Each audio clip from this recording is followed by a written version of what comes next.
Hello everyone and welcome to our today's class. I hope you're all doing well.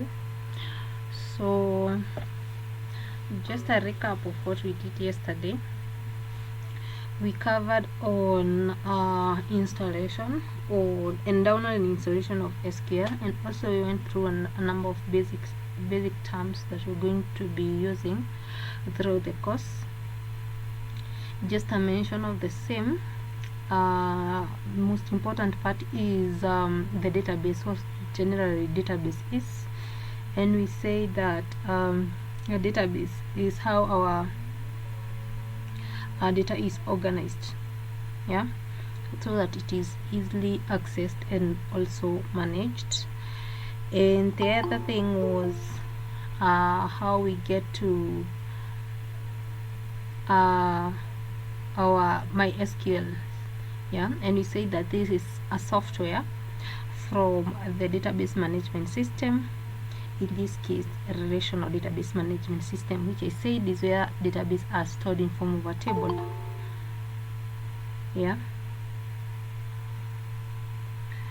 Then the next thing was on uses of MySQL, why we chose this SQL, and we said one, it's because it's an open source that you don't have to license. It's a licensed the public licensing, so you use it freely, and it is also available for all the platforms such as Windows, Linux and such.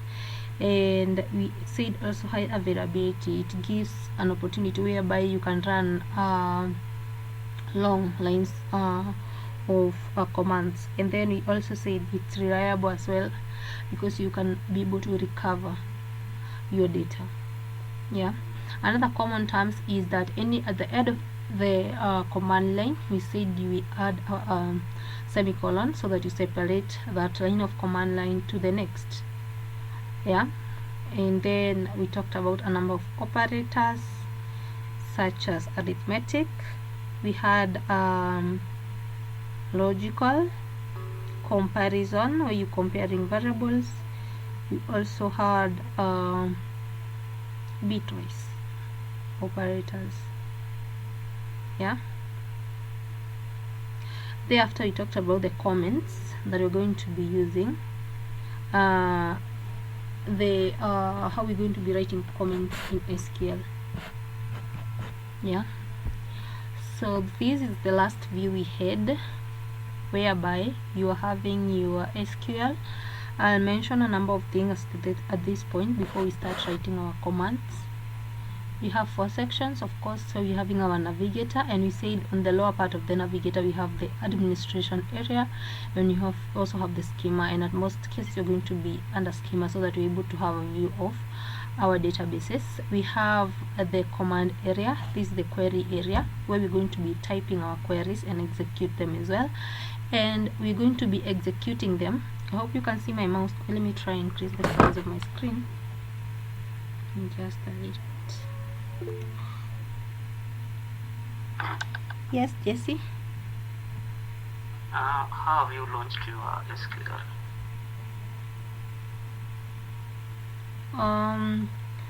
I remember this was the last place we were yesterday. I haven't changed anything. So where should I go to my desktop? Okay. You just come here to the search bar and you type MySQL, and you should see Microsoft. We have MySQL, we have MySQL shell, we have command line, and we have now the workbench. So we are working with the workbench. So just click on the workbench and open it.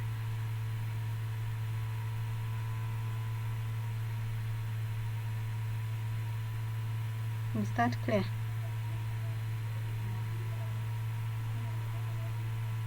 Hello, Jesse. Yeah. Have you managed to do so? Just a minute. Just go to the search bar, search MySQL. Okay, yeah. Okay. Open the workbench. So you're working with the workbench. Okay. So I was trying to increase the size of my screen, so I think the one is a little bit visible. I increase the size of how I'm going to be typing my command lines so that it's a little bit visible. I hope you have all managed to have the workbench. So as I was saying, where my cursor is, let me type something here. I'm typing select. Of course, not going to be a first command. So above where you seeing the name select, you can see a flashlight tab and also another flashlight with a 1 in it. We're going to be using these two to execute any line of command. You're going to be using these two.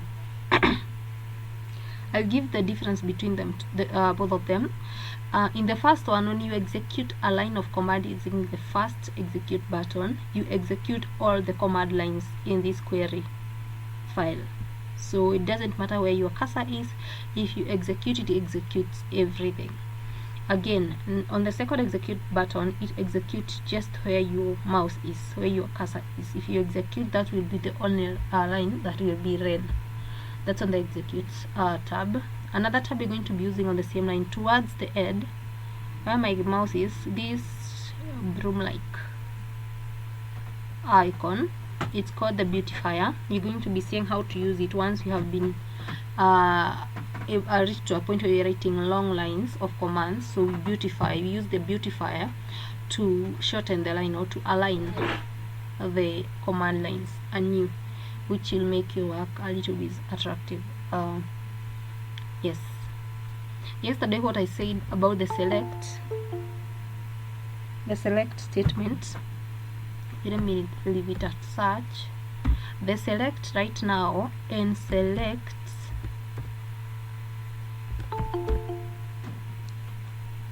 yeah, they are one and the same. Yeah, they are one and the same. We have select. You can see they are highlighted in blue. Both all these once you've been able to type them, you'll be able to work with each. Yeah, and the select in line 1, select in line 2, select in line 3, they are one and the same. Yeah.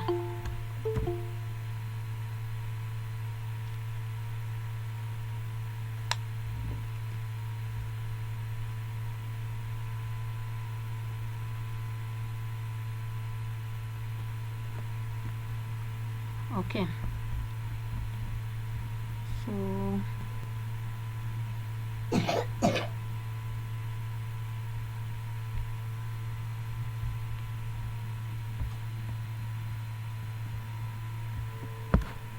I want to hide this. Okay,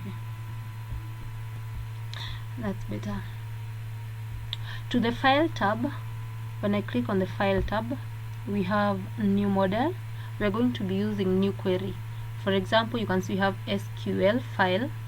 Probably yours is 1. Mine is 8. If I click on new query tab, I'm going to add a new query tab. Yeah. Then that's on adding queries. You can either go to file, add new query tab, or you can just click on this first icon here, this SQL with a plus button before it. If you click on it again, you'll be able to add a new SQL query tab. To the file, we have open SQL script. Again, we're going to be using it when we want to open a file that already exists saved in SQL. For example, when we save our work in SQL here and close them, we're going to be using open SQL script to open them. The alternative to that is a second shortcut command here to open an SQL script. This is the SQL file folder with a folder icon just besides it. If you click on it, it should take you to your computer so that you'll locate an SQL file, not any other file, but an SQL file. Open SQL script. It should open an SQL file. That's on the file tab. Again, we're going to be saving, so we're going to be using the save and save as once we have been able to create something to save our files and our lines of command. We have edit. you can see we have undo and redo not currently active, but you can use also the shortcuts, that's Control Z and Control Y on the same. Then on the view tab, we don't have much. Of course, we're going to have a little bit of it once we have queries and data set with us. We have the query to execute again as just the way it is here. We have our execute, you can go through the query. We have the database. At this point, you're going to be when we are connecting our data to see how the relationship between tables are. Yeah, so those are the most commonly tabs you're going to be using. We have server for export. You can see you have data export and import, which you're going to be using thereafter. That's later. So let's begin. Okay, before I begin, I wanted to confirm something from Vincent. Can you hear me, Vincent?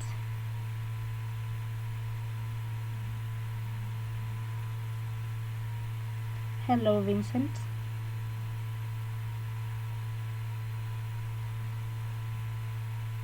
I don't know whether you can hear me, but if you can and probably you're not in a position to speak, kindly send me your registered email, kindly, either through the WhatsApp. I'll appreciate. Okay.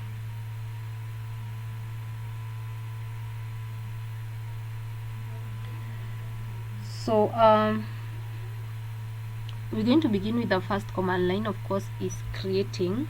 We're not going to be using the current database, so we need to create our own database, which we're going to be using to add our tables and such in the entire analysis or in the entire creation of database. So we have to start by creating a database on the same. Yeah, so to create a database, we use the function create database. Remember, the difference between a database and a table is that tables are stored within a database, so you have to begin with a database first. So I'm just going to type create. You should see a pop-up of create. Click on it. You can also as well type. So create, and I want to create a database, so I type create database. Yeah, and then the database name. Yeah, let's call it class. Create database, and the database name is class. Oh, let me increase the size of the screen again.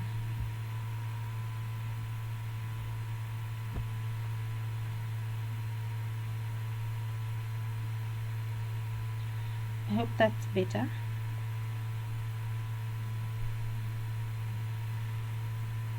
Yeah, so create database is for creating our database. So that's one command line, and we ought not to add anything. So it's a complete line of command. So what I said about adding a semicolon, after you type the entire command line, you end up with a semicolon. Yeah, so I'll be showing you in a few what happens if you don't add a semicolon. So just add a semicolon for now, and remember we're executing with the second execute button, the one with the one. Yeah, I'll again mention on that. I'll execute,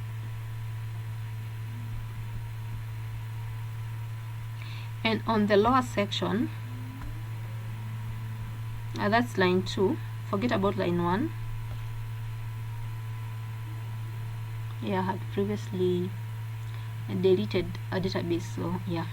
So we have line 2, that create database. I executed create database, and you can see it has a tick, so it means it was successful, and it was just one row.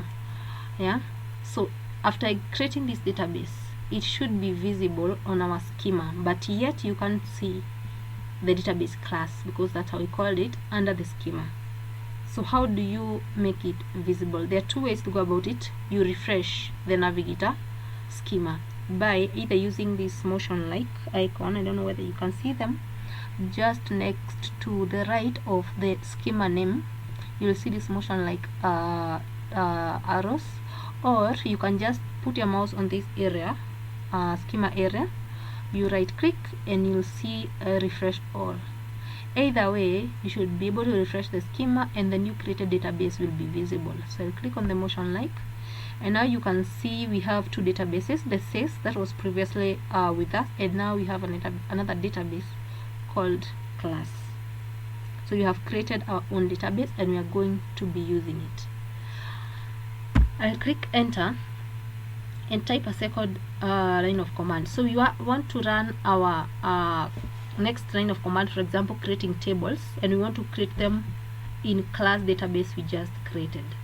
But currently there is no selected database. There is no selected database in either of these two. So to select a database that you want to use, you type use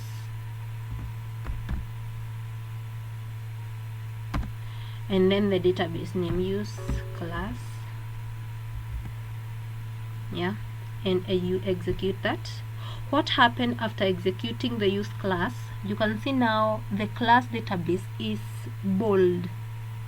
I can't increase the size of these sections. I hope you are going to manage on the same.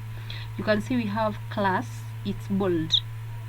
That means we are using the class database. Let me change class to SIS and see what happens.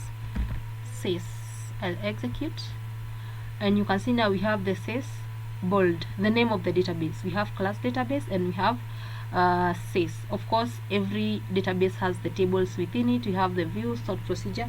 We're going to be seeing those later, but for now, as you can see, this is the command line for selecting the database that you want to use. The alternative to that is to manually do that by double clicking. For example, I'll double click on top of the class.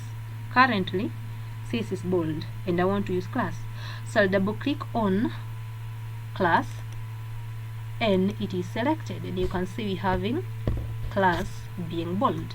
So either way you are able to select the database, yeah.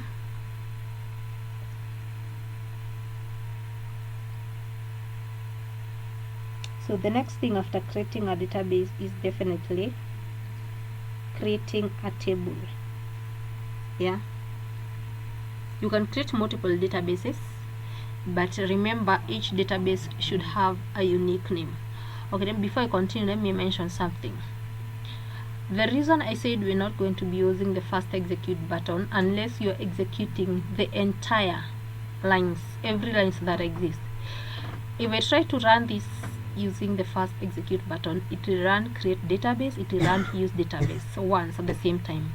But now remember, each database name or each table name should be unique. So we can't have two databases called class. So if I try to execute create database again, I'll get an error because I already have class database existing. So let me run that. And on the lower section, what you can see is error. Line 5 says create database, and just move to the right where we have the message. The error message says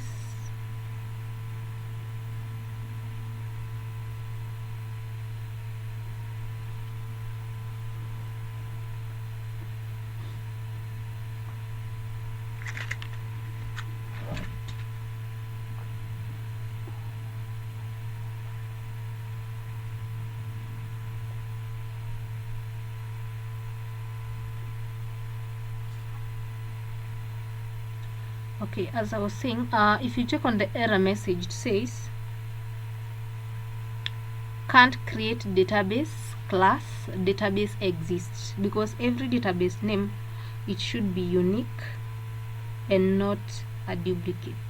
So you can't have a duplicate of a database name. On the semicolon section, whereby I'm talking about you typing at the semicolon, so you can see it was successful. I successfully executed line 2 without a semicolon. That's because the semicolon doesn't affect the current line, it affects the following line. So just hit enter and type the second, creating now a table. Create table. Yes, Jessie? Kindly repeat on the semicolon.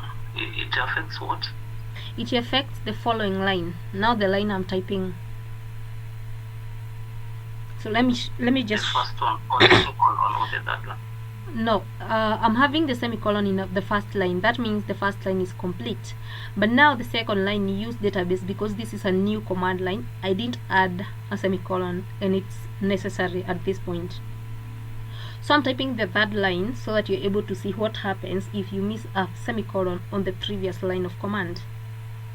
Yes, just a minute. So I have create table, and you realize when I was typing create in create database, you had a pop-up of create, but on line 3 by typing create, you can't see any pop-up. Then create table, I can't see a pop-up for table, and then table name, I'll call it students.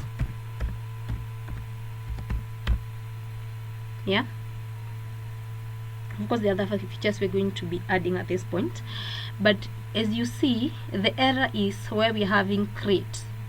That's why we're having this X red just after 3, and if I put my mouse at the my cursor where I'm having the underlined word, it says create is not valid at this position. The reason is I didn't add a semicolon here. So if you miss a semicolon, it won't affect that line. It will affect the following line, and not line, for example, let's say 3, 4 or 5. What happens, you can have a long line of commands we're going to be seeing later, that you feel like after writing that line it's too long, and you can section it into lines by clicking enter. So you don't have to put a semicolon at every line. You put a semicolon at the end of your command line. Yeah, for example, use class is a complete command line. It doesn't need to be added anything. That's why after executing it is successful, because it's a complete command line. Otherwise, without a semicolon, it affects the following line of command. So just add a semicolon and the error in line 3 disappear. Without a semicolon, you'll see the X that tells you this create doesn't belong here because you didn't add.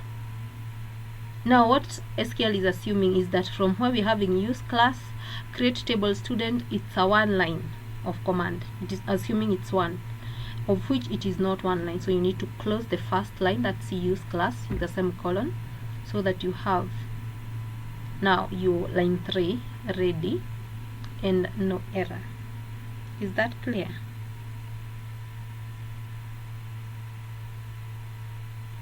Is anybody having a question? You can let me know as well. Okay. On create student again,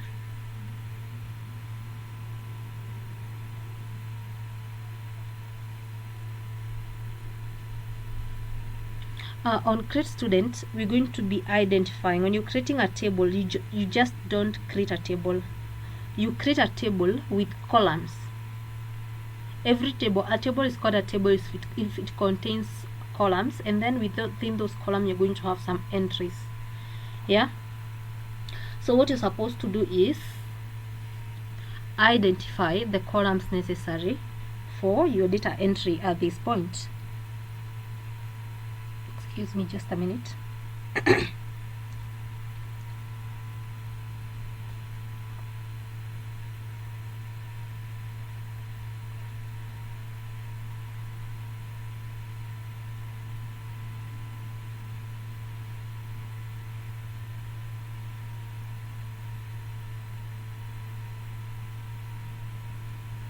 So sorry.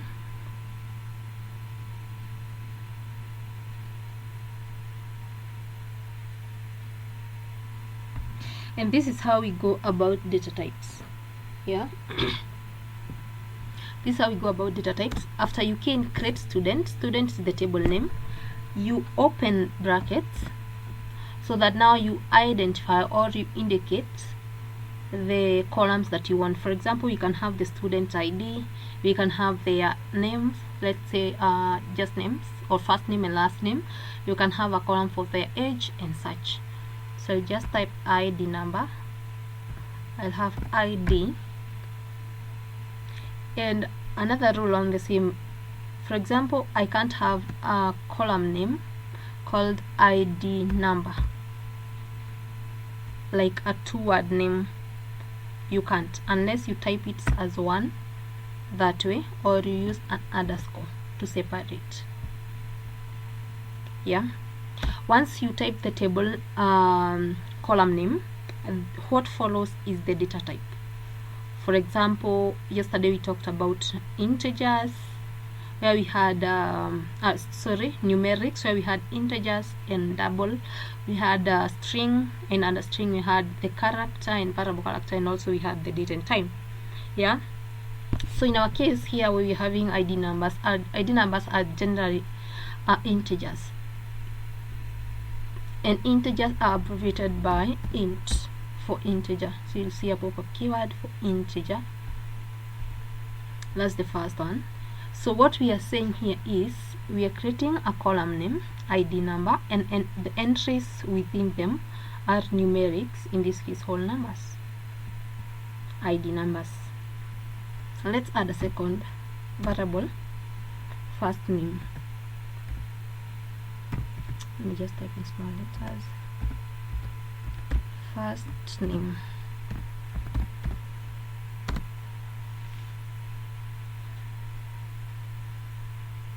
Yeah, can someone, according to the understanding of the data type, can someone tell us what type of data type, what data type is the first name column?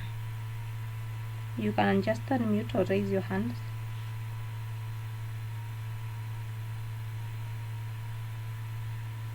First name, what type of data type is first name? Yes, Benson. Okay. String. Okay. Yeah, definitely string. But when defining our variables, I don't know, I haven't opened. If you check on the notes I shared, you realize that when you talk about numerics, for example, ID number, when you talk about ID numbers, it's a numeric, yes, but under numerics we have the subcategories. An integer, where we said integer are not whole numbers, we had the double and the floats, which are decimals. When it comes to first name, this is a string.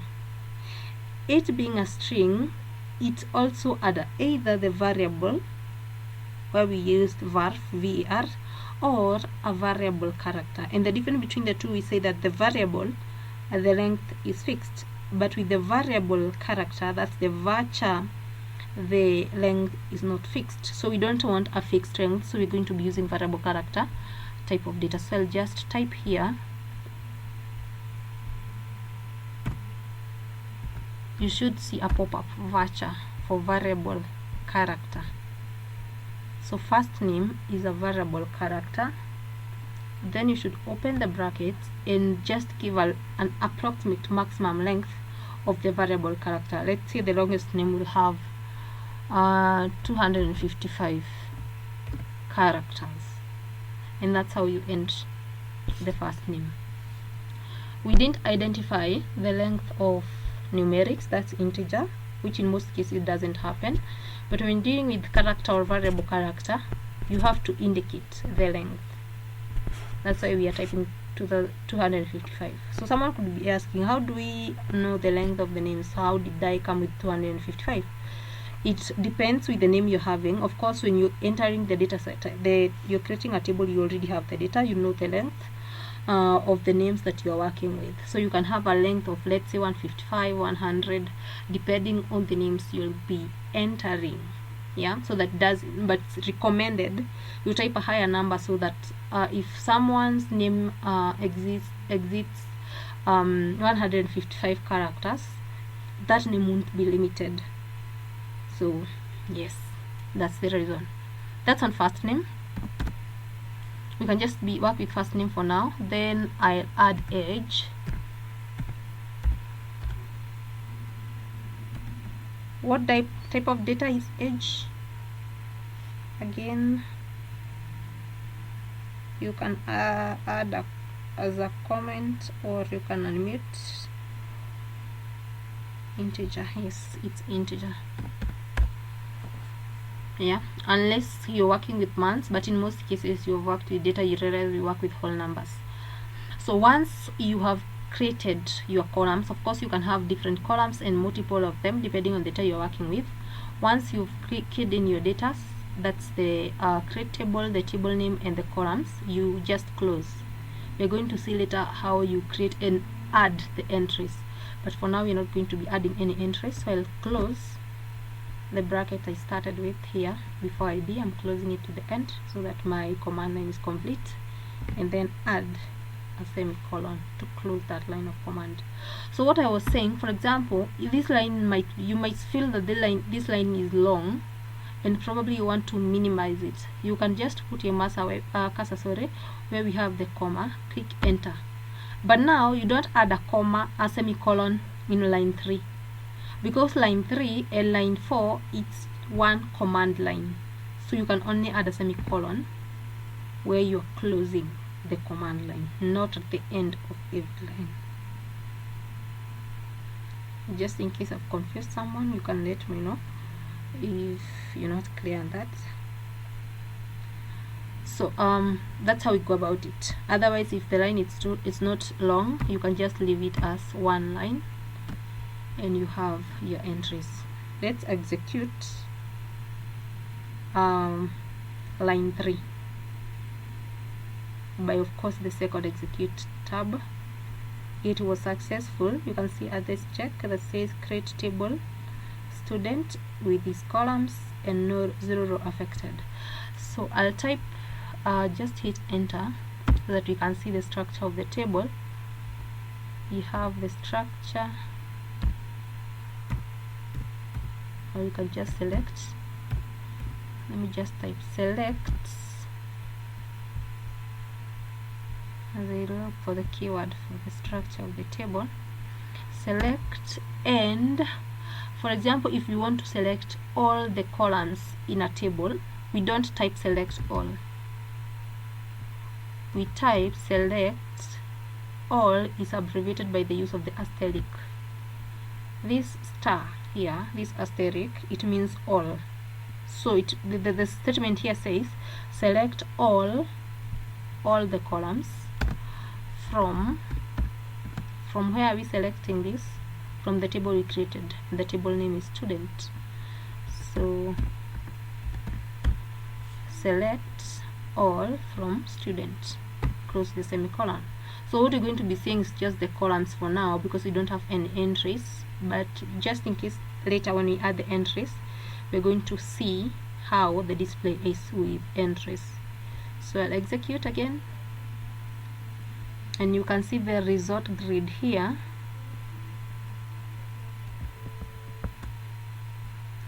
And the result grid shows us that we're having this table. We have selected student. It has ID number column, a column for ID number, a column for a first name, and age, because those are the columns in our table. And we're going to let them see. Yes.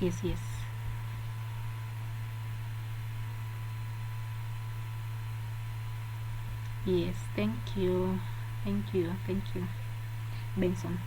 Okay, so you're able to see the structure of the table by the use of a select, and as Benson is letting me know that we use the describe function to get the structure of the table. So we have ID number, first name, and age. To close the result grid, before I run the execute of the next line, before we get the output, we're going to close the result grid. On the lower, you'll see the name of the table, student, and then an X. So you close using this X. I hope you can see my mouse, just in case you let me know. So you click on that X and you're able to close the result grid. So we have describe function, and then the table name.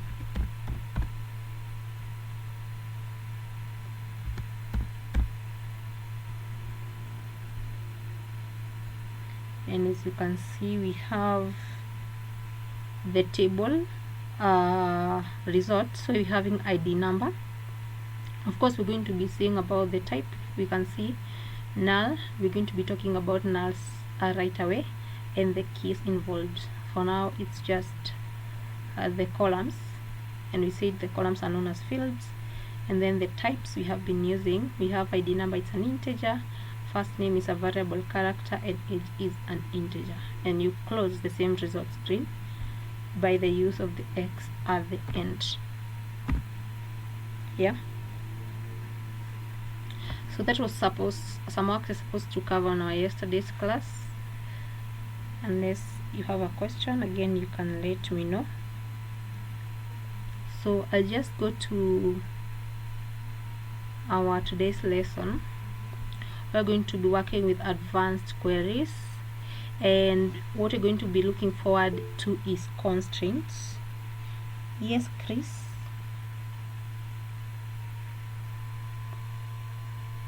I have an error to share my screen. Okay. If you're in a position to, you can just share your screen. Let me stop sharing. Share your screen kindly.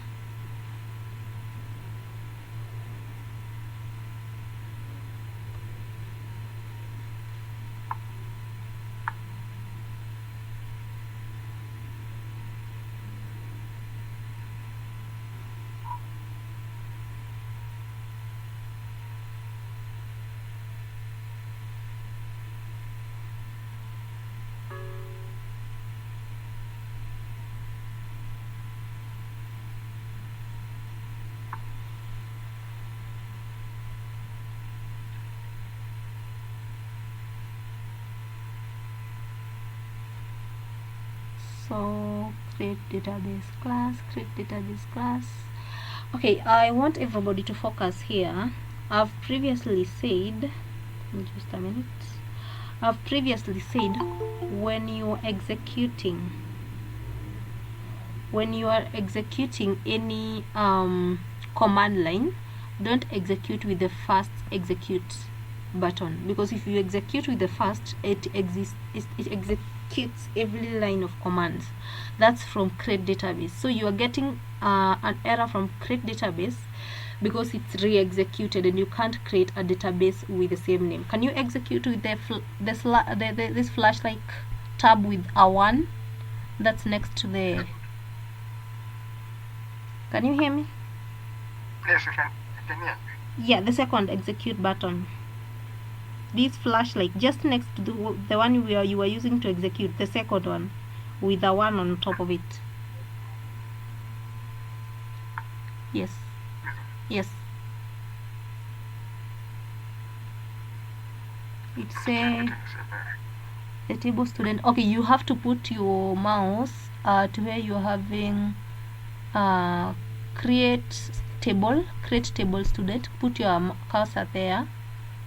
Put your cursor in line 3. Yes, then execute. And then execute line 4. Yes, and again you can execute line 5. So the only thing you need to do is execute with the second execute tab, and again you execute where your cursor is. So you have to put your cursor to the line of command you want to execute. Is that okay? Okay, excellent. Okay. Thank you. You're welcome. So let me reshare my screen.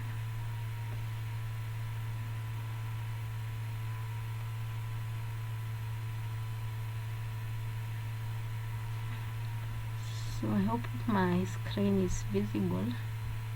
So I was talking about the constraints, and just to give an explanation, when we talk about constraints, these are rules.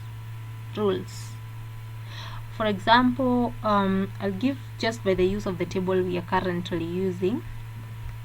We are using the table student, and in any table or in every institution or school or class, every student has one ID number. You can't have two ID numbers, and again you can't have two students owning one ID number. So every student is identified by their ID number. So it's a unique variable or field that's uniquely identify each student. So what happens if we add a rule? for example, by the use of primary key that I'm going to be talking about later on, what happens is that when you're keying in the entries, you're not allowed to key in twice one ID number. If you add an ID number as a primary key, you can't add one ID number. Let's say a person's ID number 1001. You can't have an entry of 1001 twice, because the second one becomes a duplicate, and you don't want duplicates in your data. So it gives a platform whereby we are able to avoid duplicates, and again, every respondent is able to have their ID numbers as it's purposed. So it's that's how we say a rule is. So constraints are rules that you put to a table. Of course, there are multiple of them. I just mentioned about one. Okay, down here under the syntax, if you can see how we enter the constraints, we have create table, just the way as we did. You create a table, you give it a name, the column name, the data type, and then the constraint. So let's see the different constraints that we're going to be experiencing in SQL. As you can see here, the first constraint, I don't know whether this is visible, I've underlined that. Oh, let me make it bolder a little bit. I'm at a primary key, that's where the constraint starts. So we have in primary key. Primary key is the first constraint in our constraint list, and a primary key is a combination of a not null and unique. So not null is a constraint, and not null means that an entry should not be empty. For example, sometimes you have probably made ID number as a primary key. When you put primary key under our ID numbers as a constraint or as a rule, what happens is that every student entry must have an ID number. You can't have entry or record of a person who does not have an ID number. So that's what not null means. Then we have unique. It must be unique. You can't have a duplicate on the same.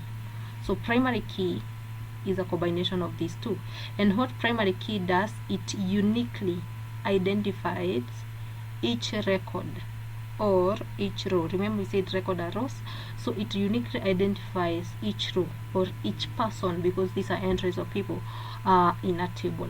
That's on primary key. We have foreign key. It represents action that would destroy links between tables. So we're going to be using foreign key. For example, if you want to link up, for example, if you have two tables, the student table and let's say the units table, whereby you have the unit number, probably the unit name, and the lecturer number or name. So these are two different tables. So we use foreign key to link up these two, whereby we can have an ID number in the student table, and we can also have the ID number of the same students in the units. So that now the ID number in the unit table will exist as a foreign key because it's coming from the first table. Okay, we're going to be seeing that in a few. We have not null. I've said that the column should not be null. We have unique, ensures all the columns are different, so no duplicates. We have check, ensures that the values in a column satisfy specific condition. Default, set a default value for a column if no value specified. For example, if a person did not key in their major or their age, you can have a default value that pops up if that column is left empty. We have create index is used to create and retrieve data from a database very quickly. So these are the constraints that I'm going to be using, and I'm going to start with primary key. So let me go back to SQL so that we're able to create a table with primary key. So just add a column, an enter to space between the entries. Yeah. And I'm going to start with, again, create table. So we're creating a new table. So create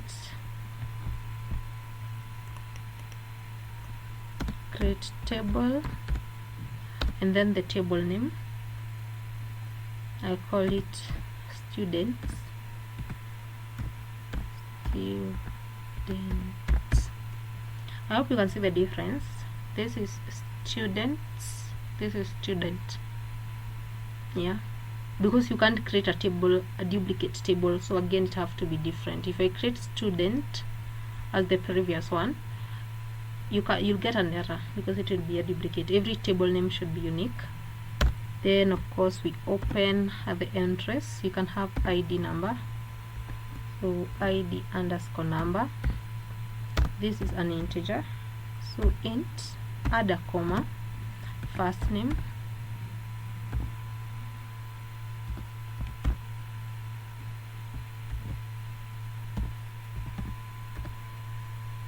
this is a voucher.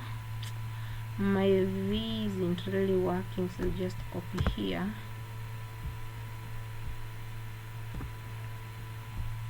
So voucher, and definitely specify the length of the name. So let's say 215. Then a comma. We can have last name, last underscore name, last underscore name. This is a variable character as well.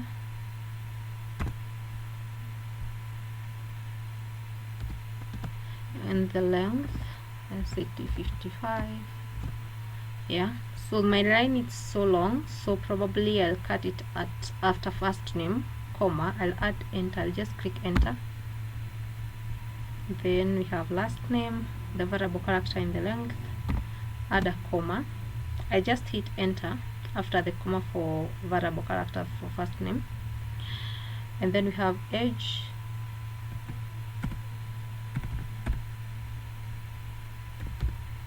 and this is an integer. Yeah, and then I close that. So we are creating a second table, but this time you're not just creating a unique table, we're not just creating a table, but we want to add a rule to our columns. Yeah, we're going to be adding a rule to our column. The first way to go about it, yeah, is either add the constraint at the end and specify the column, that's after integer, or immediately after specifying the ID number. We're having ID number because I want to make ID number a primary key. Primary key, I meant that is a column that uniquely, so you can't make any column primary key. For example, first name, you can have people who have similar first names or last names, so it can't be a primary key. But for ID number or any ID number, it's easier to uniquely identify a person with such. So I'm putting my cursor after ID number, integer, before the comma. I'll add space and type primary key. What happens is that I'm making ID number a primary key, and as I've defined, a primary key constraint is a key that is uniquely identifying each respondent. So each ID number is unique to each student per se. Yeah, so when we come to our entries, you can't enter a student ID number twice. You must enter it once, and it should exist, it should not be empty, as we earlier saw. So you can create this way. Yeah, so I'll just execute this line of command. I'm putting my cursor there, and then run it with the second execute tab. And I've created, let me hide this, I've created student with integer primary key entry unique. That's when you add a primary key when creating a table. Yeah, you can have multiple ID numbers. Yeah, I'll just show you how to do that in case you come across whereby you have two columns that must be unique. Yeah, this is how you'll go about it. I'll just copy the previous one.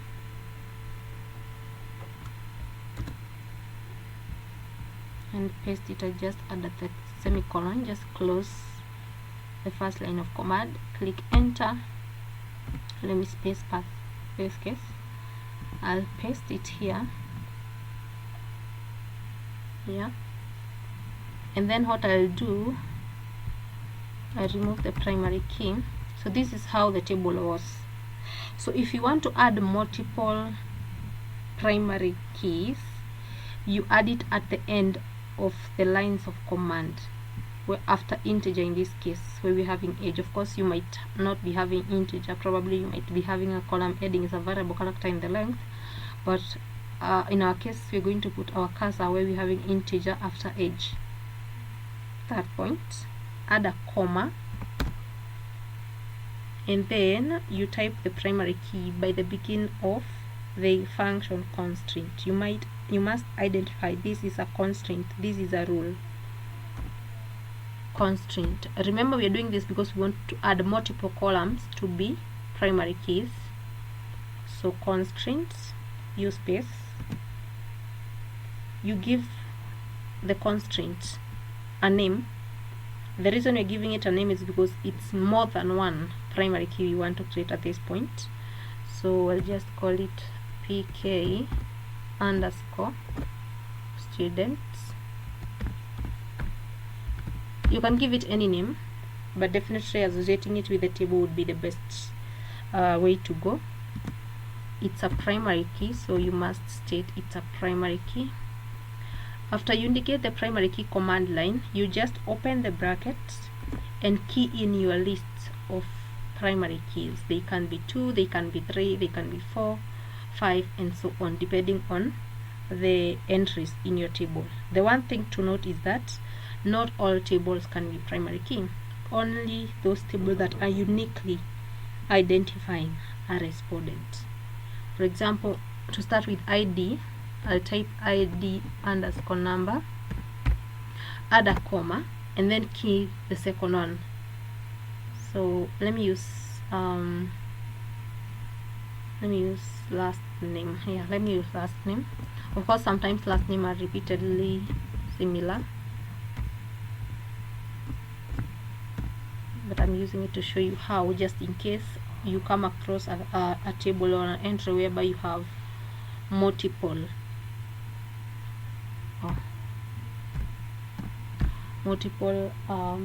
primary keys. This is how you go about it. You create the table, you indicate all the columns, then what follows is constraint, to indicate that we are creating now a constraint, and that's a rule. And the rule we're creating here, we're giving it the name pk student. So pk student will start for all the entries of primary key you're going to be mentioning at the end after primary key. Thereafter, we should close. The closing is for the primary key, so you need to add another bracket in a semicolon.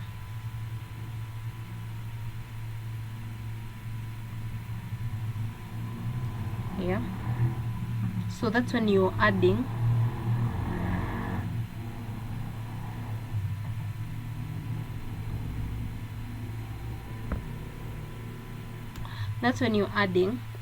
multiple primary keys. That's when you go about it at that point. So a question that comes is, when a table exists and you want to specify the primary key, do you need to recreate the table for you to add the primary key? No, you don't have to recreate the table for you to add the primary key.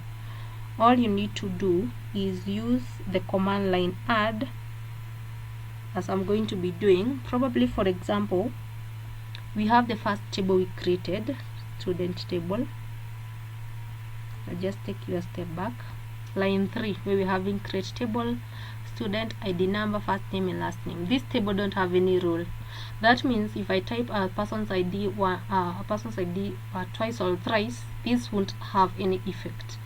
Yeah, and maybe you realize later on, after creating the table, entering the entry, you realize you need a primary key. Then you come back here so that you're able to go about it. So I'll just hit enter after line 3 so that I show you how to add a primary key to an already existing table. Use the function alter. We said we use alter to modify, alter to make changes, to modify, and we want to alter the table student. So alter table, and the table name is student. Make sure you type the name well. Remember, we have student, and lower here we have students, so we want to alter the table student. And after modifying, we want to add a primary key, so we're going to do just add function add primary key, and then the column that you want it to be a primary key.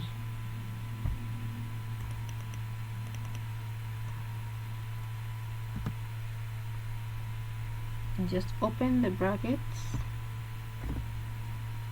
and say ID number. I'll just type ID underscore number and then close, and then the semicolon. Yeah, so what's happening here is that we are using the function alter to modify. We are modifying the table student, and what we want to do is add a primary key, and the column we want to convert to a primary key is the ID number field or column. So if I execute this line of command, you won't be able now to add multiple ID numbers, because as well we have added a rule to our column entry.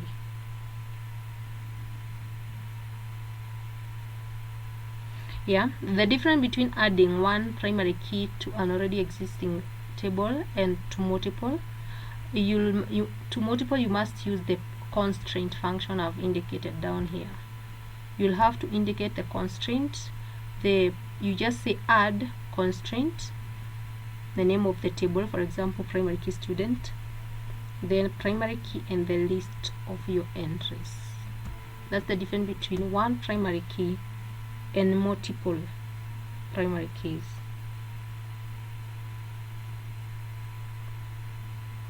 Yeah, I don't know whether there's a question to that point.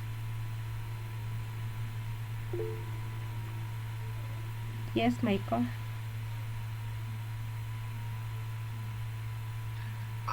On the last part of where we on the second table of students, I was wondering if, for example, I've forgotten how to type this constants PK students. What if at the initial stage of writing the command, I add the word primary key after every column? Let's say ID number, integer, primary key. I come to first name, Vancha, 215, primary key. Will that also work? I haven't seen that earlier on. What I'm getting you is, for example, let me use the second table, the first table student. You're saying we add primary key, let's say after the first column, primary key. Let me add primary key here. And then if I want another primary key, let's say under first name, for now I add primary key again. Yes, exactly. Assuming this table was not existing previously, so when you're just creating the table. Yeah, sure. Okay, and I want to use multiple primary keys. Okay. Will that also work? I can't see any error, but I haven't seen that before. So let me do this. Let me create a second table.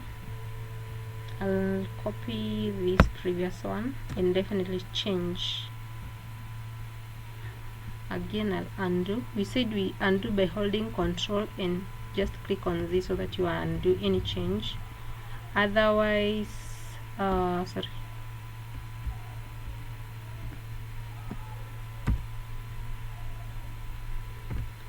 okay. What am I missing? Oh, primary key. Oh, I deleted ID number.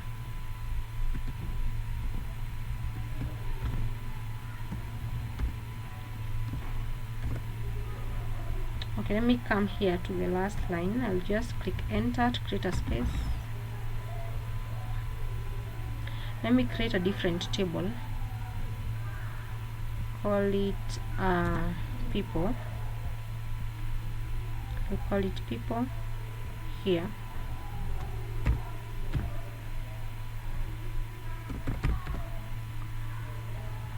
I'll just key in enter after the first primary key. We have first name. Okay, I have primary key for the last name, not first name. So I'll just add another column, last underscore name. It's a varchar.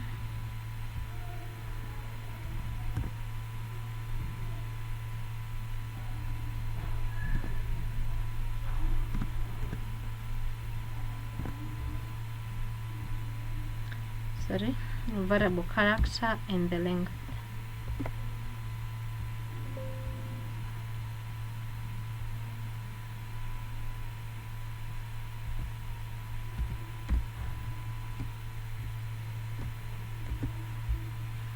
I believe this is what you are looking for.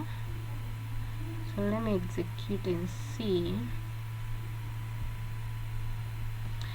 Here is the error. It says multiple primary key defined. So that means you cannot add primary keys as a list. Every the primary key command line should exist once in a command line. Otherwise you won't be able to add the primary key. Is that okay, Michael? Yeah, that's okay, thank you. Okay.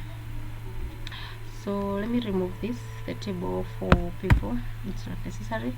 So that's how we add primary key. Of course, we're going to be coming on how to see the insert of each of these, but we're going to leave our command line at the entry of the columns and defining the same.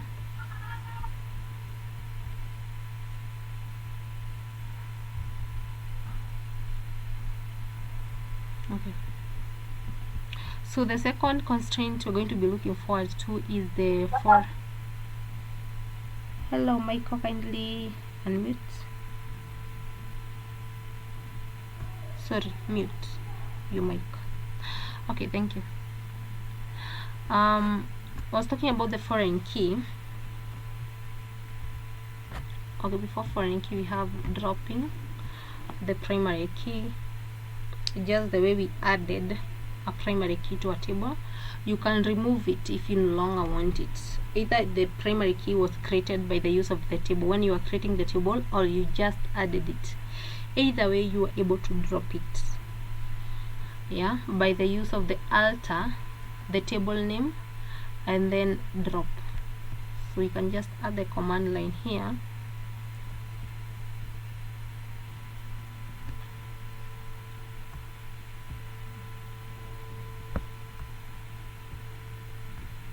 We said alter table student, we added a primary key.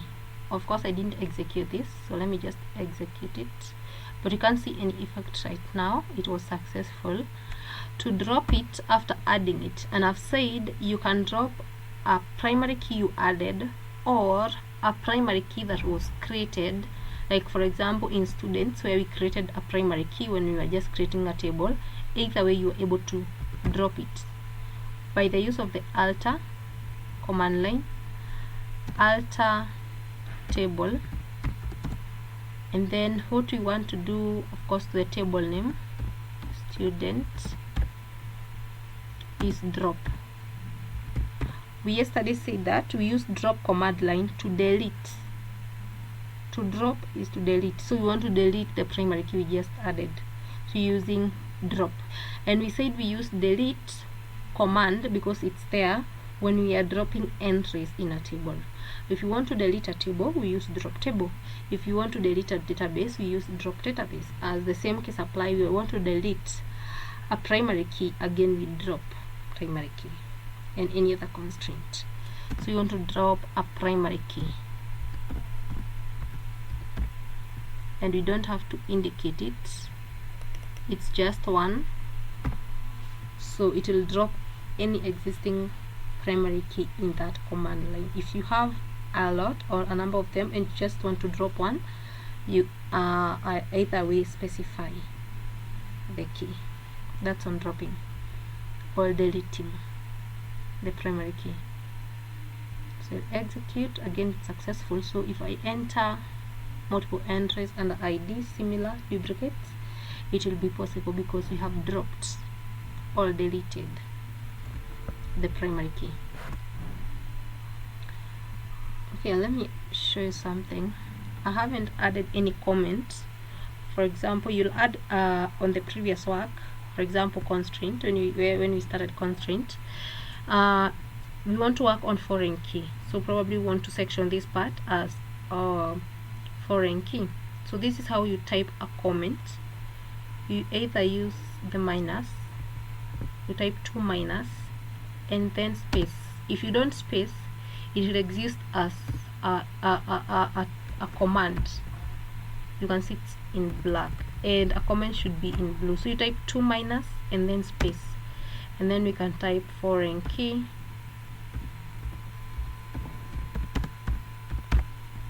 Yeah, if I hit enter, line 60 is now a command line.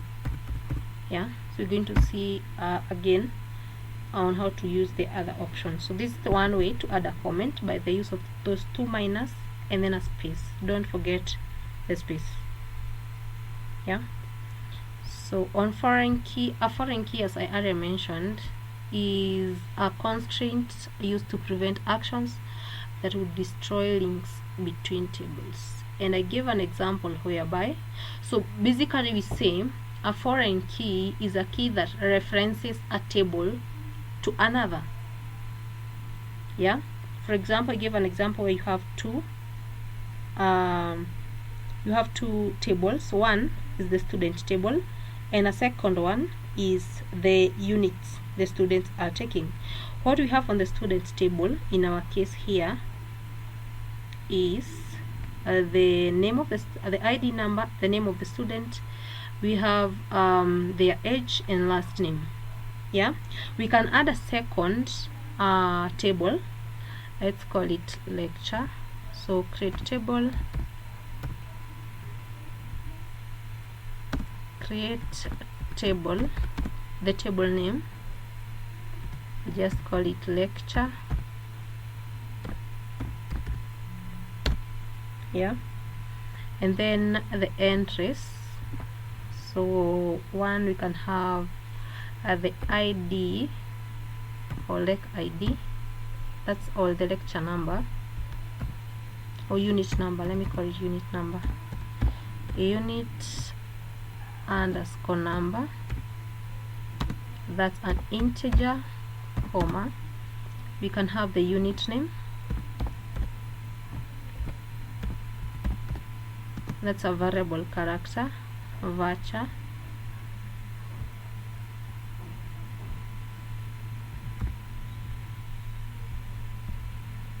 yeah, definitely you key in the length to any variable character.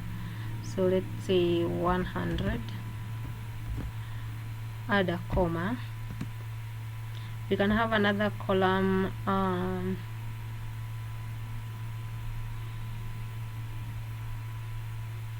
the ID of the person training, that's the lecturer number, so I'll just call it lec number, lec underscore number, and I've said this is the number of the person who is training, or their name, lecture name, lecturer name. Yeah, That's a variable character again.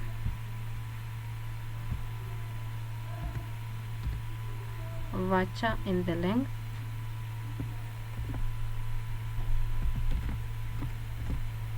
Add a comma.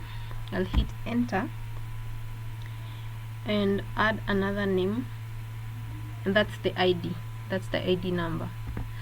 ID underscore number.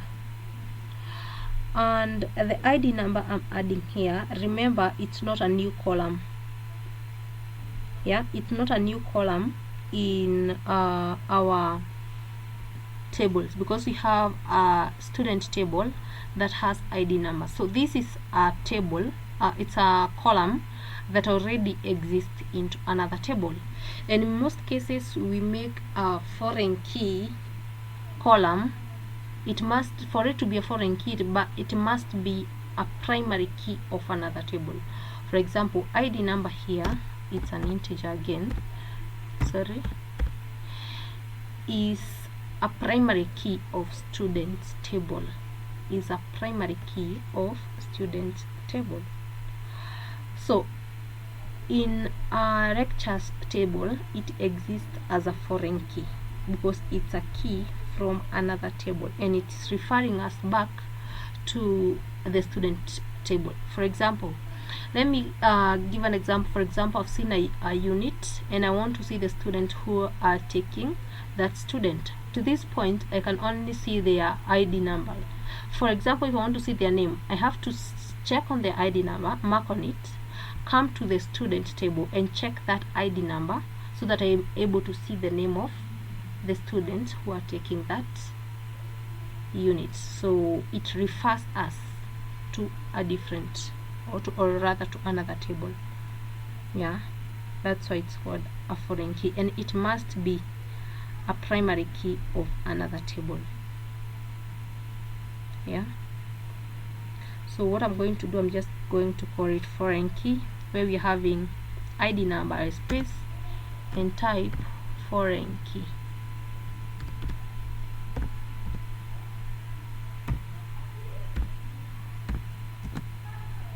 Foreign key.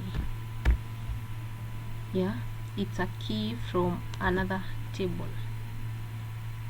Okay, I'm having an error. Just a minute. Foreign key. Oh, we must indicate where it's referencing at back to. So it's a foreign key from the student table. So this is how we're going to go about it. I'll add a comma after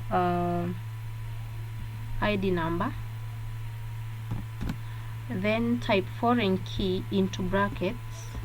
The foreign key is ID number, ID underscore number. Retype it so that you indicate its reference. Where is it coming from?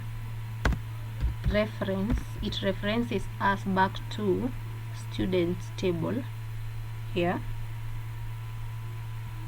So student into brackets, again the name in students table, that's our foreign key, is ID underscore number. Then you close the entire entries. I don't know whether there is a question to that, so let me just repeat on the same. We are creating a table called lecture table. In this case, it contains the unit number, the unit name, the lecturer name, and the ID number. Yeah, and our foreign key here, we are creating the foreign key, so you indicate the foreign key here in our entry is ID number. This is the foreign key. You must add it as a column in your entries. So it's a foreign key, and it references us to, or it refers us back to the student table.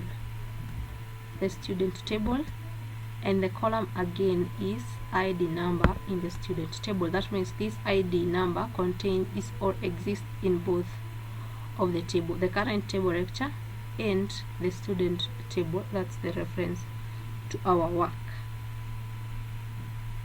Are we together to that point, or is there any question?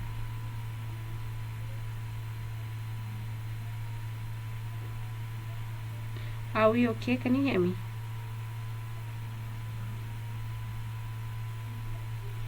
Okay.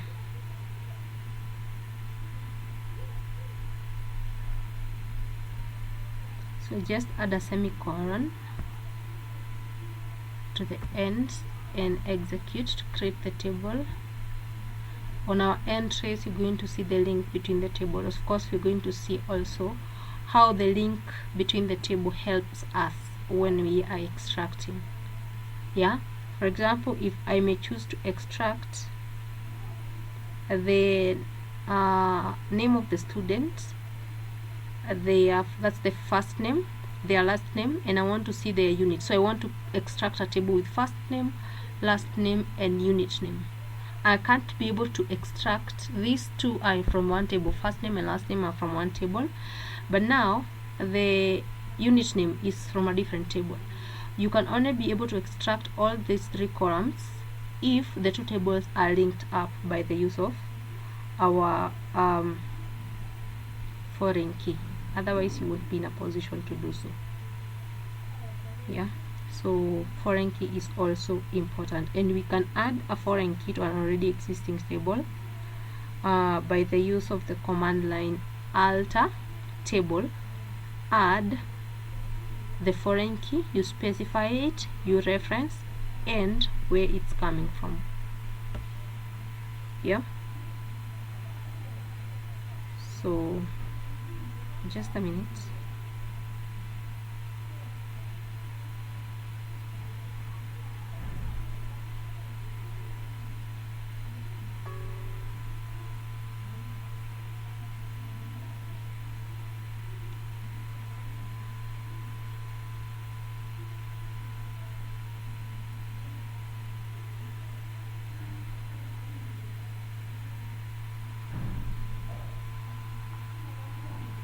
Hello, Jessie, are you having a question?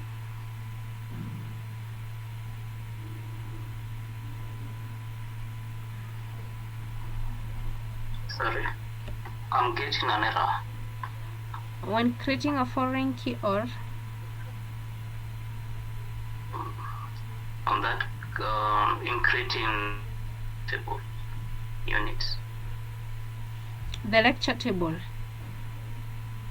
Yes. What's the error message under this section column? We're having the message. What's the error message?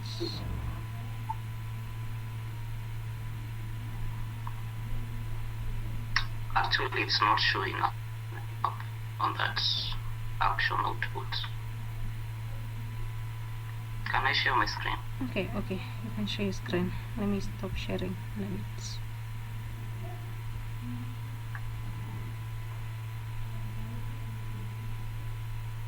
Kindly share your screen.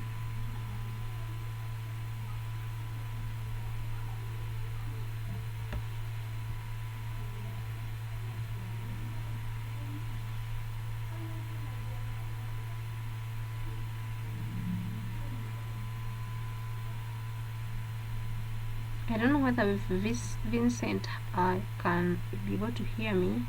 I asked you to share me your email, so kindly do that. So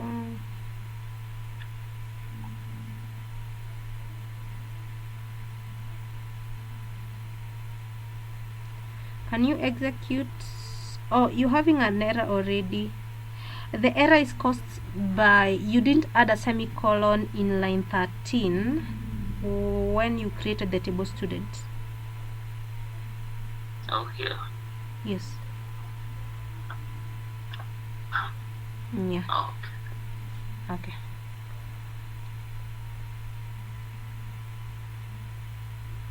You can stop sharing your screen. Thank you. Okay, didn't see. After running it, is it successful?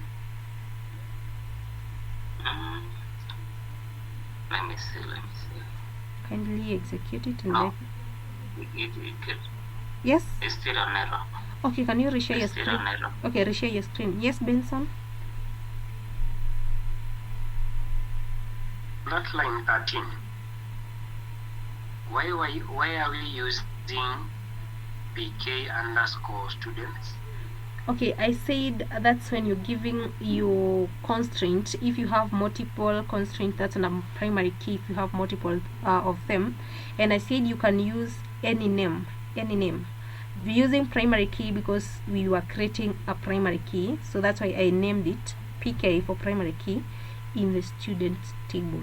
But definitely you can use a different name. You're the one giving your work a name. That's the list of constraints. Okay. Yes. Thank you. Okay, welcome. Can you execute it again? Line 16. Yes, line 16. Or Line 16. Okay. Yes.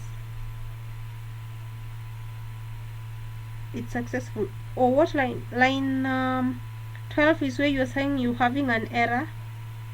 Or which? Yeah, line 12. Okay, can you execute it?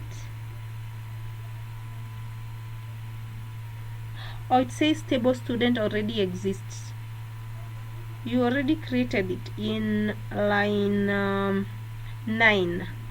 So unless you rename the table, give it a new table, and it can't run. I didn't execute mine, in fact, so that I just left it the way it is. So unless you change the name from students to maybe probably persons, as previously done, you should be not line 9. Change the name in line 12, not line 9, line 12.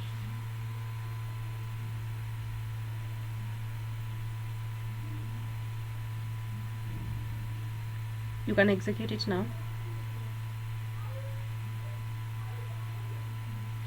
Yes, so that the major reason was because you had already created the table. Okay, you can stop sharing your screen.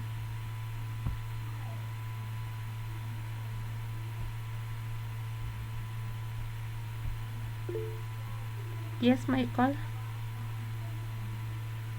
Sorry for the bother. I was just wondering, assuming I've made an error somewhere that I'm not able to diagnose, and I want to start everything afresh. I want to copy these commands afresh and start executing each of them one by one. And how do I go file and I try to call fists? So how can I copy paste these commands afresh into a new workbook or database and start the whole thing? Okay. I don't know. I hope you can see my screen. So one thing, the only thing you're not supposed to copy probably is or definitely you're supposed to do some editing. For example, let me take you back to the schema. You can refresh the schema by the use of this motion like 2 arrows, or you can just right click and refresh schema.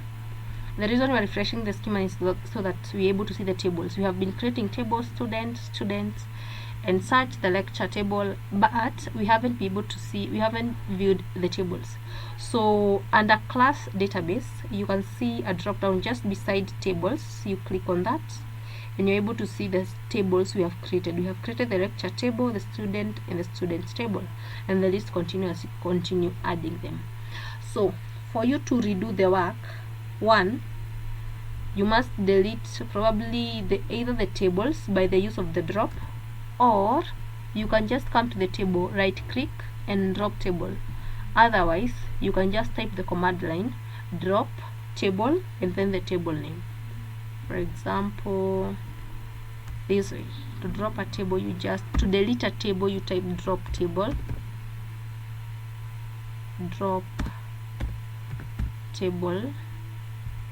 and then the table name, let's say students. Yeah, so I'll just drop this table, execute line 19, sorry. So I'm having an error. It says cannot table students.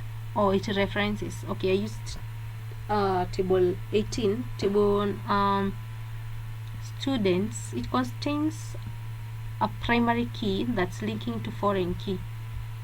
So unless I start by deleting the lectures table, so those two has a link, or I delete the foreign key.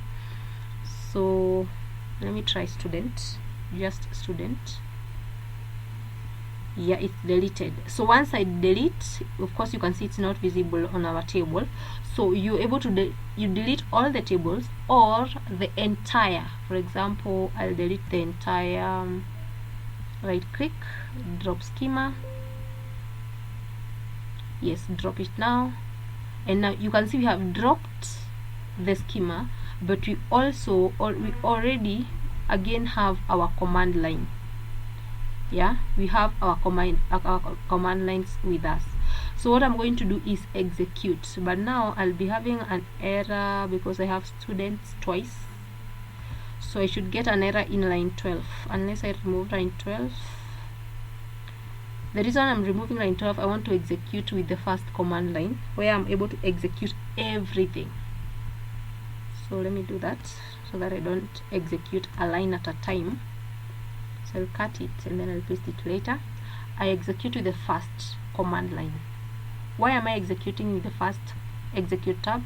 Because I want to execute all the lines that exist in this query tab. Yeah, so I execute and everything was successful. So you'll remove drop last line. Yes. Hello, Benson. If the last line you have drop students. Yes, it has also been ran, so it have dropped again the student table unless I create it. So I'll just go to create student table, that's table in line 3, and execute it with the second command line. Now if I try to re-execute everything with the first command line, I'll get errors from create table, from create database. So I've recreated it. Otherwise you can just remove it. Don't drop the table. I just wanted to show you how to delete the table. Don't drop it because I'm going to use it later on, so don't drop it. So I hope the questions are answered.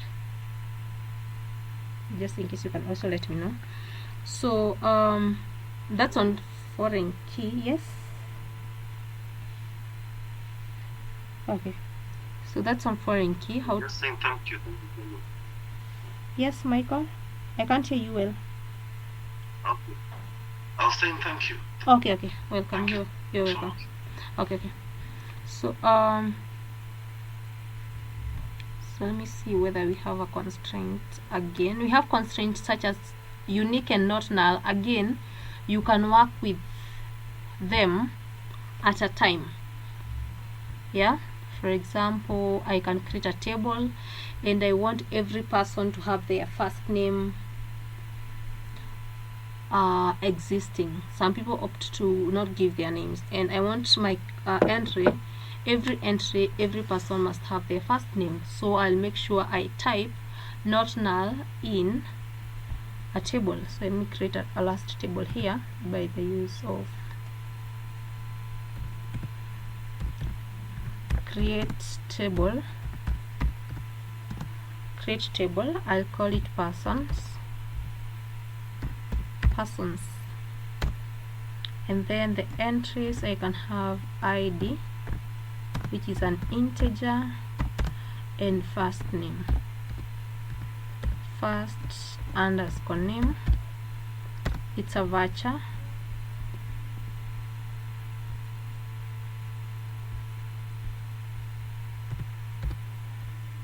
yeah, and the length, of course, and lastly age, which is an integer. So what I'm saying, for example, if I want every first name, yeah, you can add integer, the first ID number, to be a primary key, and we said you can add primary key at this point. So after integer we have primary key. That means the ID must be unique and not empty. On addition to that, I want every first name not to be empty. Every person or every entry in this person's table must have their first name. So I'll just make it not null as a command line, as a constraint. Not null is a command line, which means that every respondent must have a first name. So you can't have an entry with people whose first name is not recorded. Yeah, so it's also a rule. Another rule is the unique. If you want a unique entries, again, which will apply under the create table lecture, every unit is unique, so you can have unique here. Create table lecture, we have unit number, we have unit name. After the length of the variable character, you just add unique.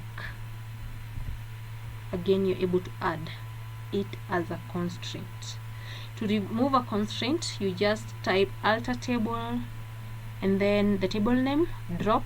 You can drop the primary key, you can drop the foreign key, you can drop the table, the database, and such. Yeah, you are able to drop variables or constraint and tables and database. But when you come later on, when you come to deleting an entry, once you're able to insert values, you cannot drop. For example, if you have someone's ID number 1, name Lucy, age 23, if that's the entry, you can't say drop and then details where first name is, or drop or where first name is. You can't use drop, you use delete, and you're going to be seeing that thereafter. I hope you're together at that point. So you're going to be looking into insert. Okay, we have around 20 minutes, so I believe it would be at least easier to show you how to insert and then assign you to insert values into the tables. So, and this is how we go about inserting. So you can just add a new SQL query, or I've been using the last one, so you can use either. So let me close this first one. You just select it and close with this a small X before it. You click on it to close. You just close the one that doesn't have the codes. Otherwise, let's first save this one. Make sure you're under SQL file that has command line. Go to file, then save or save script as, save script or save script as.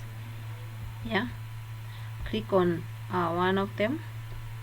It takes you to a computer.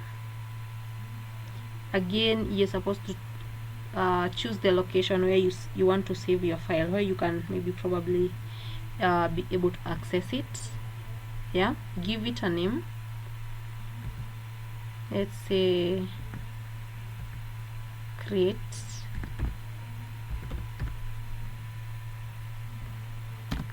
commands. Yeah, my file name is create commands.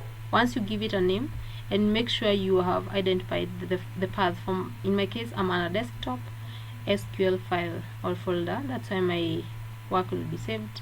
Then click save, and definitely you can see the change. The file is no longer SQL file 10, but it is create command. The name you will give it should pop up once you save it. So that means we have saved our commands here. And I wanted us to check on insert. I'll just show you the step on how to go about it and give you some work on the same. Our first table we created was table student, and I'll show you to insert an already created table. Probably tomorrow we're going to see how you create a table with the columns and the entries at the same time. Yeah, so we have a table student already existing. I'll put my cursor to the end, click enter, and then we begin the insert. yeah, whereby we are inserting into the table student. So I'll just type insert in line 4. Let me space it a little bit. Insert into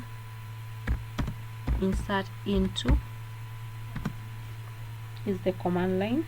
Then the table, we're inserting into student, insert into student, yeah, and then the values.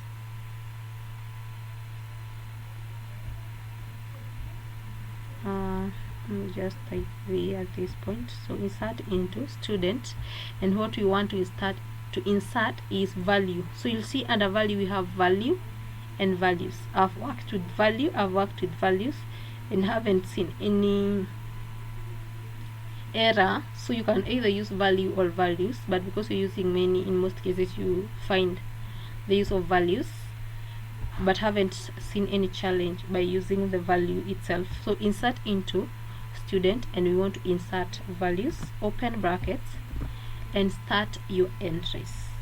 Here is the rule. In our list of create table, we started by indicate the ID number, followed by first name, followed by age. In your insert, the same case should apply. So if I have ID number 001, that's ID number. What should follow is first name in quotes. Any text or string must be enclosed in quotes.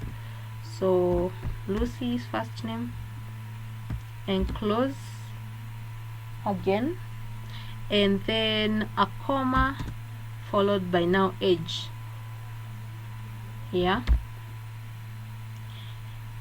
then you close.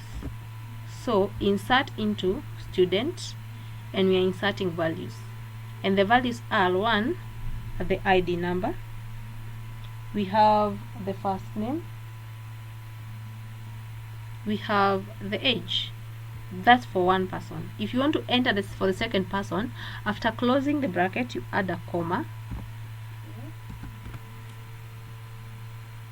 and then we have ID 002.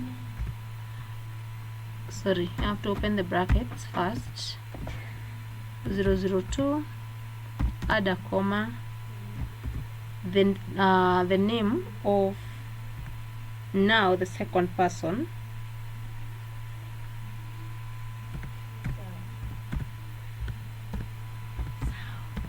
close the brackets, sorry, the quotes, add a comma, and their age, yeah. So this is the entries of the second person. We have insert into values, ID 001, Lucy 24, ID 002, Benson 25. The same list follows according to the entries or the records of the person you are keying in. And definitely after your entries, you make sure you close with a semicolon. So this is how we insert. So I'll just run insert into, I'll execute that command line, and then I'll go to line 8 where we have select student. Remember we just had the columns. Now we should have these two entries of these two people. So I'll run select. You can just type it if you don't have it. Select asterisk, we said it means all, so select all from student. Execute this, which means we want the extraction to all. We'll see later on if you want just one column or two, how you go about it. So again, we're executing with the second execute button, and this is the entries of the table. We're having ID number 1 and 2. We have first name is Lucy and Benson. We have age 24 and 25. So this is the table. So the list continues as you continue to add multiple people, then you have a long list on the same. So I'll give you an assignment. Is there any question?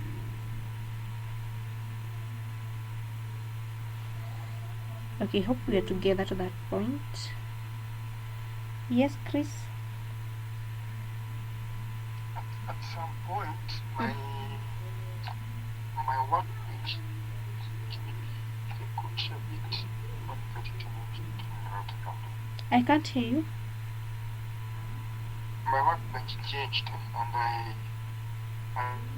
I cannot extend my screen. I cannot have everything next that I was looking at. Can you please have a look at my screen? Yes. Can I share my screen so that you can look at it? Okay.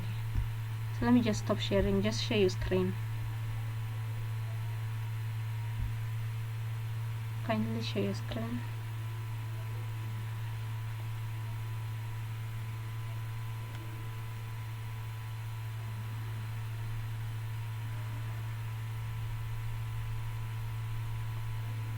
So that we're able to see what causing the issue.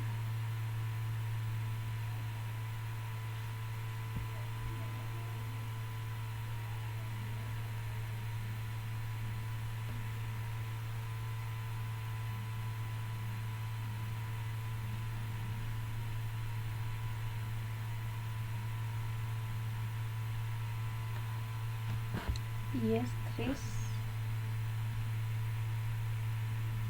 Oh, you can see. Yes, you can see your screen. Just go to SQL.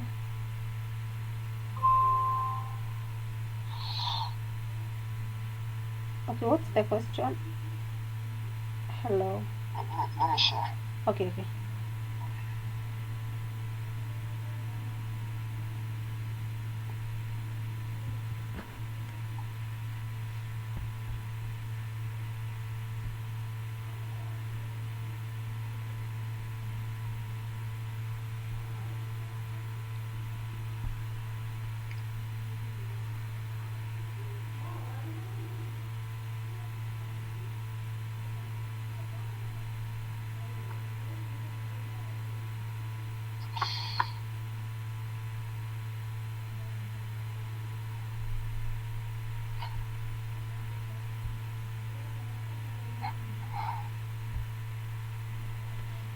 Yes, you can see your screen. Yeah, here it is. So what's your question? I don't know. I don't know what happened. Right here. You cannot see. It cannot move to the far end. Oh, the size of your screen area? Yes. Oh, okay, I see. Yes, Hayden. There at the top right, you see that little window staying at the way top right of your screen. Just click on the one, the rightmost one, and it will go away. The first one. There, more to the right, like literally to the rightmost point there at the top, there's 3 little windows. Yes. Click the one on the right, and it should go away. Oh, okay. Then after that, you should be able to drag the size of your active window. It's not. It's just a.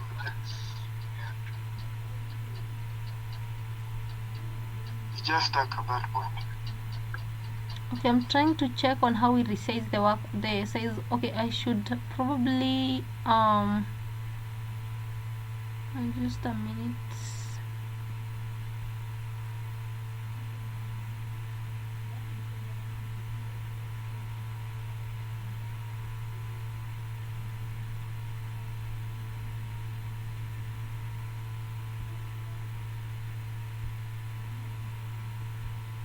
Okay, let me check on something that we usually use to increase and resize that's on the help. Then I reach out to you. Okay. Yeah, because I can see it right now. It should be under help. Okay, reach out again. Was in a position to retrieve. Okay. So let me just share my screen. Then okay, another option on how you can go about it, Chris. You can have you saved your line of commands?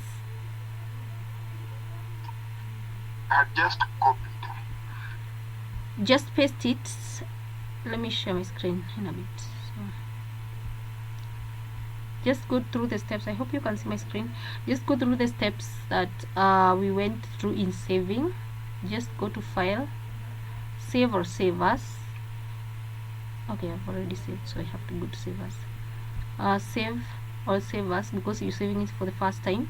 You give it a name and then you click on save. Once you save it, don't mind because you okay, let me close. I already saved my work. So once you've been able to save, you can also close the for example, I can close this command line. I'll show you how to open it just in case you want to retrieve it. Just save it to a location where you are able to locate it, and then once you save it, you can close SQL and then reopen it and let me know whether the screen will be back, as well as I recheck, because at sometimes if you check on my screen right now, if I write a long line of command I get this horizontal bar to scrolling to the right. I don't want to be scrolling to the right. we use it to limit our screen, so that if the line of command reaches to where my screen is, it moves automatically to the next line, yeah, without you having to click enter or resize or scroll the screen to have the view of the same. So in the meantime, you can just close SQL once you save your command line, and then once after closing it, just search it, open it, and then you let me know what happens. Is that okay, Chris? Okay. That's good. Okay. So I was giving an assignment because of time. We learned how to insert values. That's in our first table. We have the second table. We created the students with S. Yeah, the student with S, not the, we had two students, of course I can see that. The student, we just added one foreign key. This is in line 11 in my case at this point. Yeah, in fact I'm supposed to change this table so that I don't have two students, I just have one. I can call it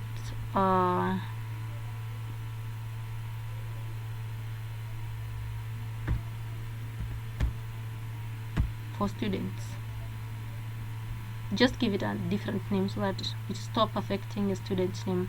So I want you to insert in create table. You can confirm this line, create table students ID number, that's an integer. We have it as a primary key. We have first name varchar, last name varchar, and age. In this line of command, you created this table, so it already exists in your table list. Sorry. And okay, let me refresh my schema. Here in my list of tables, I have students table. Insert into this and insert at least 10 entries, 10 records, 10 rows. Yeah, 10 tables. Yeah, remember we said we have the phoneme of defining a row. It's either a row, a record, or a tuple. Yeah, so you can have 10 inserts or 10 people records. Insert into students. Once you've been able to insert, just take a screenshot of it, and this is how you just screenshot from create table and the insert. Make sure insert follows create table here. Insert into the entries. You can minimize the output, the output window. You can just put the mouse until you see this plus like icon. You minimize the output, and of course make sure you don't have large entries, which gives you a maximum or surface area where you'll be able to have a screenshot of the entire entries.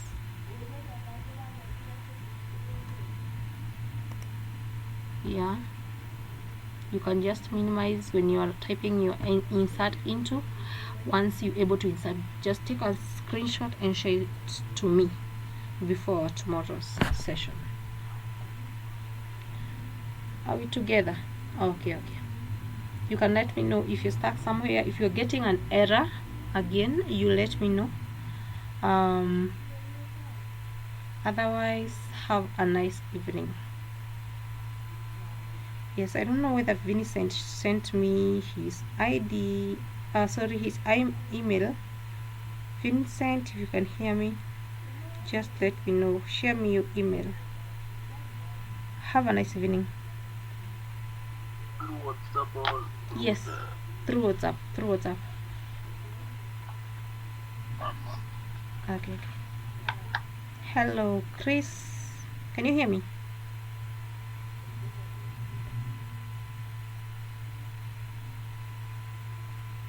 Hi, Chris. Hello. Yes, I can hear you. Have you restarted your Yes. SQL? Yes, I have. Are you having still the same It's challenge? the same error. Okay. I'll correct on. Yes. You can just work on your work, and then I'll correct on that. Let me confirm something. Then tomorrow's session, first thing, I'll help you on that. Okay. Okay. Have a nice evening.